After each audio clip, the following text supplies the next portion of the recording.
The protagonist of the movie is Tadeusz Piotr Tchaikovsky, a renowned Polish boxing champion who is currently imprisoned at the newly established Auschwitz concentration camp. In the opening scene, Teddy is shown standing in a line, closing his eyes and reminiscing about his past when he used to spend his days practicing boxing in his backyard. It is revealed that one fateful day, some German soldiers forcefully invaded his home and brought him to this concentration camp. Within the confines of the camp, Teddy, as well as the other prisoners, endure horrendous treatment, compelled to engage in laborious work throughout the day. In return, they are given a proper place to sleep and are crammed into a single room. Moreover, they just receive a watery soup as their meal, which is clearly not enough for them to work for the whole day. As a result of this torture, the prisoners contract deadly diseases and pass away one by one. Even teenagers aren't exempt from this treatment. Among them is a 15-year-old boy named Janek, who is often bullied by his fellow inmates. During one workday, an elderly man gathers some fellow prisoners and tells them about his plan to escape from the concentration camp. Unfortunately, a guard overhears their conversation, so he approaches the elderly man from behind and violently strikes him on the head with a heavy rod, resulting in his demise. This frightens everyone present there, but it appears that they are used to such barbaric acts. Later that day, Janek approaches Teddy and recognizes him as the best boxer from Warsaw. The young boy then reveals that he is a big fan of Teddy, recalling how he used to watch his boxing performances on television. However, Teddy cautions Janek against discussing their identities, as this concentration camp shows no regard for anyone's individuality. The next day, Teddy is assigned to work at the residence of a German general. Seizing this opportunity, he discreetly stuffs some apples inside his clothes. Afterwards, he shares an apple with Janek, who selflessly offers it to an elderly man. Witnessing this act of kindness, Teddy passes another apple to Janek, urging him to eat it himself. Suddenly, a group of German soldiers, having learned about the stolen apples, storm in and arrest Teddy, Janek, and the old man. They are taken to an execution site where the soldiers carry out ruthless punishment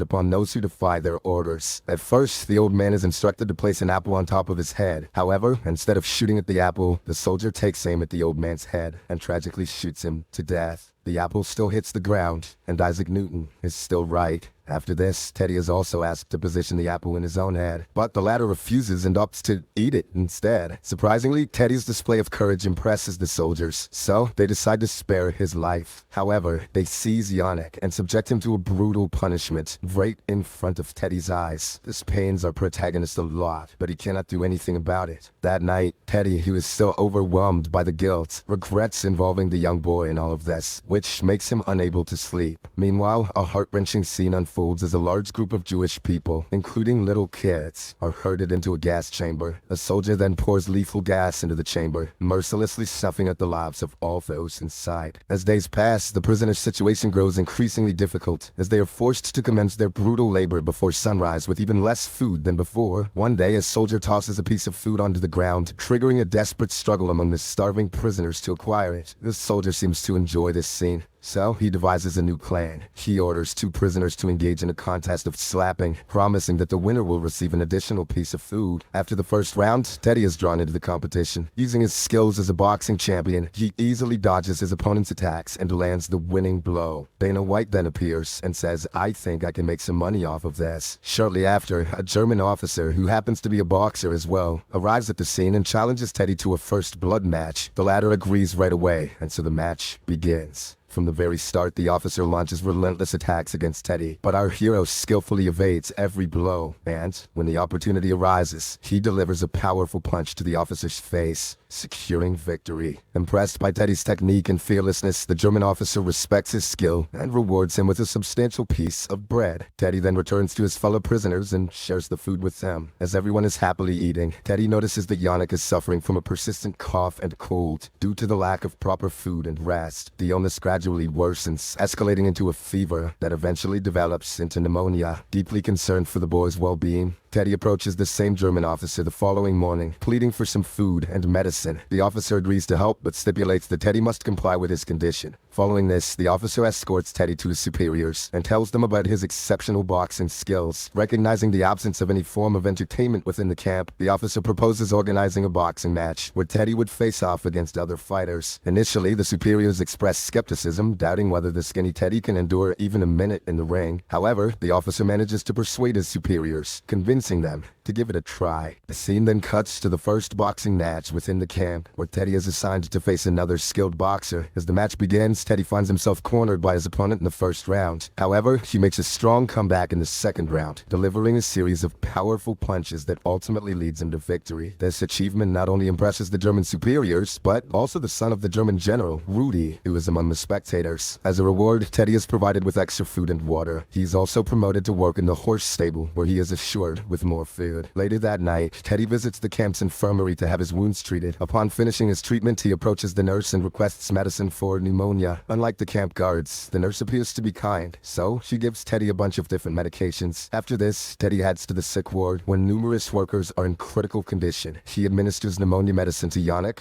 and hands the remaining medication to a healthcare worker present there. Now employed at the horse stable, Teddy finds himself with more leisure time, which he utilizes to practice boxing. After a few weeks, Yannick finally recovers, and Teddy arranges for him to work at the infirmary. There, the young boy meets a beautiful girl named Helsia, and the two quickly become friends. Over time, Teddy gains a good shape due to improved food and rest. Yannick's situation also improves, but the rest are prisoners, still suffering in the same way. They are subjected to inhumane treatment just like animals, and Jewish people are cruelly executed on a daily basis. Moreover, the lack of proper medication and care in the sick ward leads to a lot of deaths. Because of this, Teddy makes every effort to assist his fellow prisoners. He emerges victorious in all the matches he is placed in, and shares his rewarded food with his fellow inmates. In addition, he secretly transports vital medicines from the infirmary to the sick ward in order to provide some relief to the suffering inmates. One day, German soldiers summon a formidable opponent from another prison to face Teddy, hoping to see a new victor. However, Teddy's exceptional agility and boxing skill proves to be dominant over the big guy, ultimately securing him the victory. As a result, Teddy appears to be rewarded with a more generous portion of food, which he selflessly shares with his fellow inmates, as he has done before. Call him Teddy Rosishfeld, because this deed is smooth. In the next scene,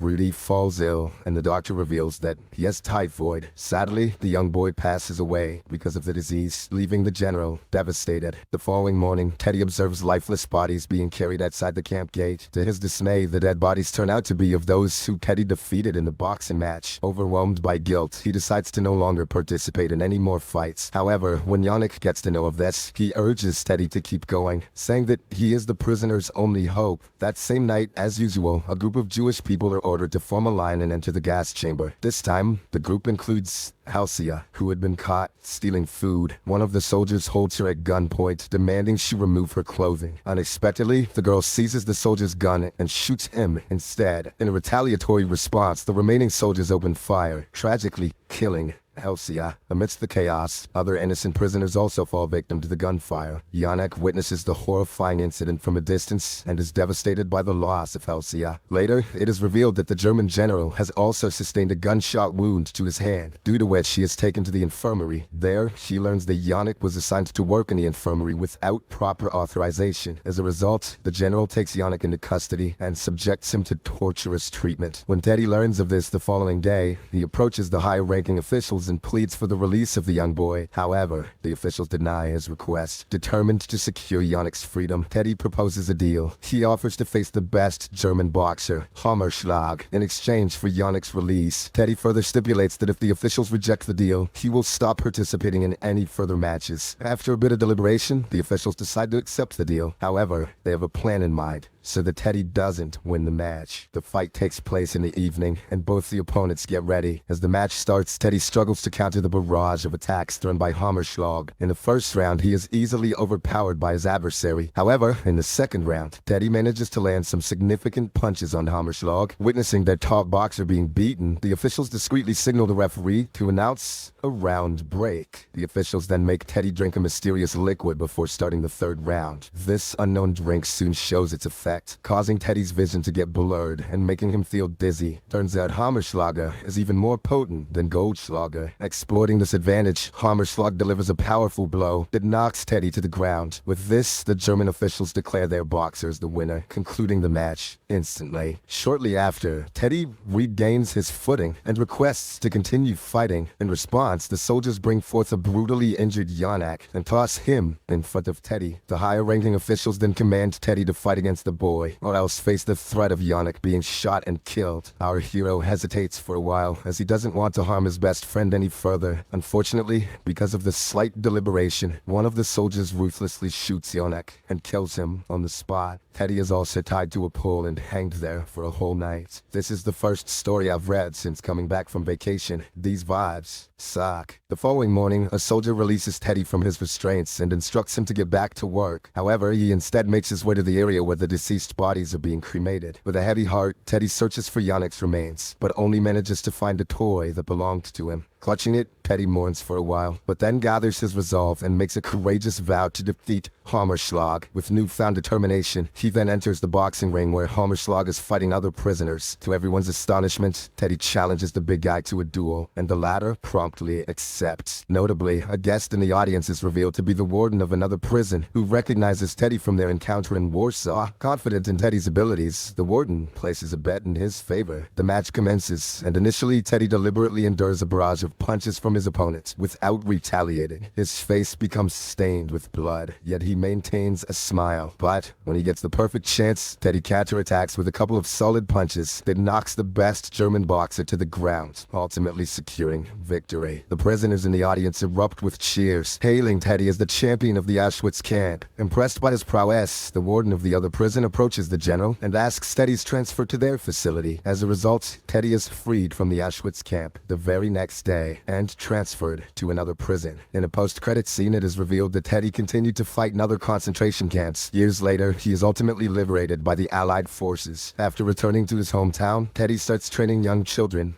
in the sport of boxing. Subscribe for more videos like this, turn on notifications, and leave a like to help the channel out. Thank you for watching.